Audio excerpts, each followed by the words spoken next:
مسند احمد بن حنبل کی حدیث ہے، حضرت سیدنا ابو ہریرہ رضی اللہ تعالیٰ عنہ سے بیان کرتے ہیں، اور مسند احمد کا رقم الحدیث ہے 7286۔ فرماتے ہیں کہ نبی صلی اللہ علیہ وآلہ وبارک وسلم نے ارشاد فرمایا، یاتی احدکم الشیطان وہو فی صلاتہ، تم میں سے جب کوئی نماز میں ہوتا ہے تو شیطان اس کے پاس حاضر ہوتا ہے اور اسے اس بات کے شبہ میں ڈال دیتا ہے کہ وہ نماز کی کون سی رکعت میں ہے یا کون سے ارکان کو وہ ادا کر رہا ہے، حتیٰ لا یدری کم صلی، یہاں تک کہ وہ اس کے شبہ ڈالنے کی وجہ سے یہ بھول جاتا ہے کہ اس نے کتنی رکعت پڑھی ہیں،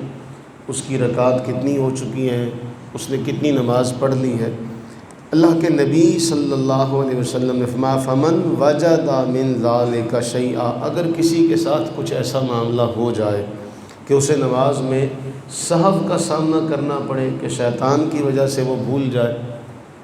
تو کیا چاہیے؟ فَلْيَسْجُدْ سَجْدَتَيْنِ وَهُوَ جَالِسٌ، تو کیا کرے؟ وہ آخر میں 2 سجدے کرے، سہو کے سجدے بیٹھے بیٹھے۔ اس طرح کے سنن ابو داؤد کے اندر حدیث ہے، نبی صلی اللہ علیہ وسلم نے فرمایا، لِكُلِّ سَهْوٍ سَجْدَتَانِ بَعْدَ مَا يُسَلِّمُ، او کما قال،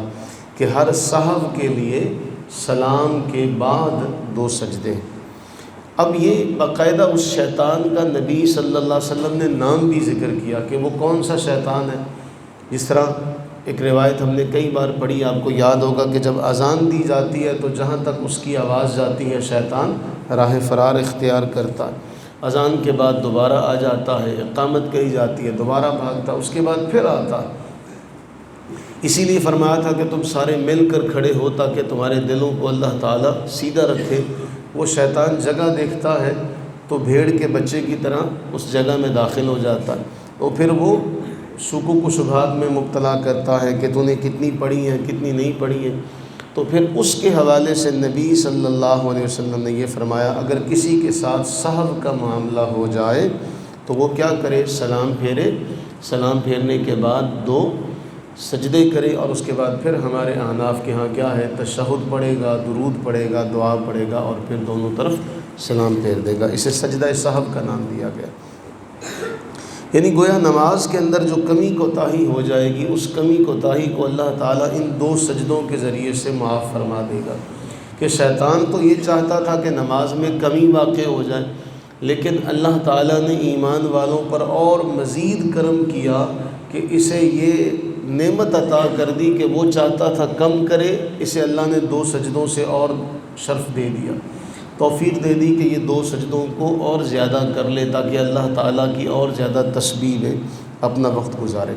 اس طرح کی بعض روایات تمام کتب میں ملتی ہیں کہ نبی صلی اللہ علیہ وسلم نے نماز کے دوران اس طرح کیا کہ اس کے بعد پھر سجدہ سہو کیا گیا، صحابہ کرام علیہم رضوان کے ساتھ ہوا۔ اچھا، اب قرآن کریم ایک جملہ فرماتا ہے جو بڑا اہم ہے۔ قرآن فرما رہا ہے، سَنُقْرِئُكَ فَلَا تَنْسَى،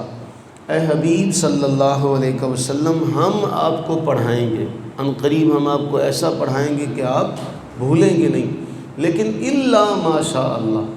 مگر وہ جو اللہ چاہے۔ یعنی اس کا معنی یہ ہے کہ اس میں کوئی گنجائش اللہ تعالیٰ نے خود رکھی ہے کہ اس قسم کے جو معاملات ہیں وہ نبی صلی اللہ علیہ وسلم کی ذات گرامی نے ہمیں پیش کیے ہیں قرآن کریم کے اس حکم کے مطابق، لقد کان لکم فی رسول اللہ اسوۃ حسنہ،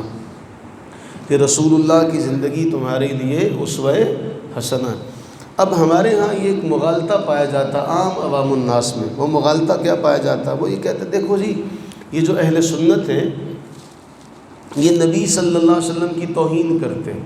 معاذ اللہ ثم معاذ اللہ۔ پوچھا جائے کیسے توہین کرتے ہیں؟ دیکھیں جی، ان کا یہ عقیدہ ہے کہ نبی بھی بھول جاتا ہے،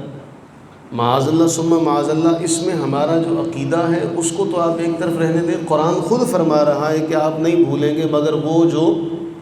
اللہ چاہے۔ اب وہ جو اللہ چاہے گا وہ بعض ایسے مواقع ہیں جہاں اللہ نے شریعت کے معاملات میں چھوٹ کا حکم نبی علیہ السلام کے ذریعے بیان فرمایا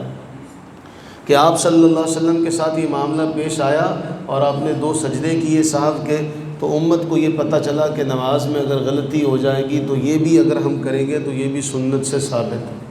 اور اس میں آپ کو دو حوالے ذہن میں رکھنے چاہیے کہ اہل تشیع کے سب سے بڑے امام ابن بابویہ، اور ان کی کتاب ہے من لا یحضرہ الفقیہ، اور دوسرا اس کا حوالہ ہے بحار الانوار علامہ مجلسی نے، انہوں نے بھی یہ بات لکھی،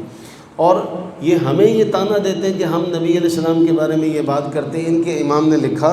کہ اللہ تعالیٰ کی غالیوں پر اور رافضیوں پر لعنت ہو، یہ نبی صلی اللہ علیہ وسلم کے صحف کا انکار کرتے، آپ کے صحف کا انکار کرتے۔ اللہ تعالیٰ نے آپ کو اس لیے بھلایا تاکہ معلوم ہو جائے کہ آپ مخلوق ہیں، آپ مخلوق ہیں، اور لوگ آپ کو رب نہ بنا لیں، اور دوسروں کو یہ احکام صحف کے معلوم ہو سکے، اس لیے اللہ نے آپ کے ساتھ یہ معاملہ جو تھا وہ پیش کیا۔ پھر اسی طرح حدیث پاک میں آتا ہے، نبی صلی اللہ علیہ وسلم نے واضح طور پر تعلیم دی کہ کوئی یہ نہ کہے کہ میں بھول گیا، کوئی نماز میں یہ نہ کہے میں بھول گیا، بلکہ وہ یہ کہے مجھے بھلا دیا گیا، تاکہ بھول کی نسبت بھی اس کی طرف نہ ہو۔ تو اس میں پھر ہمیں اللہ کے نبی علیہ السلام کی طرف سے جو اسوہ حسنہ ملا وہ یہ ہے کہ اگر نماز میں کوئی غلطی، کوئی کمی کوتاہی ہو جاتی ہے تو اس کو 2 سجدوں کے ذریعے سے دور کیا جا سکتا ہے۔ اللہ سے یہ دعا فرمائیں کہ اللہ تعالیٰ اپنی رحمت کاملہ کے تصدق و طفیل ہم سب کو سمجھنے کی توفیق عطا فرمائے، کہ یہ بھی ایک بڑا عقیدے کے اعتبار سے مسئلہ ہے کہ جہاں احکام کے پہنچانے کا معاملہ ہو وہاں انبیاء کرام اس معاملے سے منزہ اور مبرہ ہوتے ہیں۔ بعض معاملات ایسے ہوتے ہیں جن میں کوئی نہ کوئی شرعی چھوٹ بیان کی ہوتی ہے، اس میں انبیاء کے ساتھ یہ معاملہ ہوتا ہے تاکہ امت کو پتہ چلے کہ اس میں ہمارے لیے رعایت کیا ہے۔ قرآن کے اس جملے کو ذہن میں رکھا جائے کہ سنقرئک فلا تنسى الا ما شاء اللہ، کہ محبوب ہم آپ کو عنقریب اتنا پڑھائیں گے، ایسا پڑھائیں گے کہ آپ نہیں بھولیں گے مگر وہ جو اللہ چاہے۔ تو آپ کا جو بھولنا ہوگا وہ بھی ہمارے لیے شریعت ہے، وہ بھی ہمارے لیے شریعت کا ایک حکم ہے۔ اللہ تعالی ہم سب پر اپنی رحمتیں برکتیں نازل فرمائے، آمین ثم آمین۔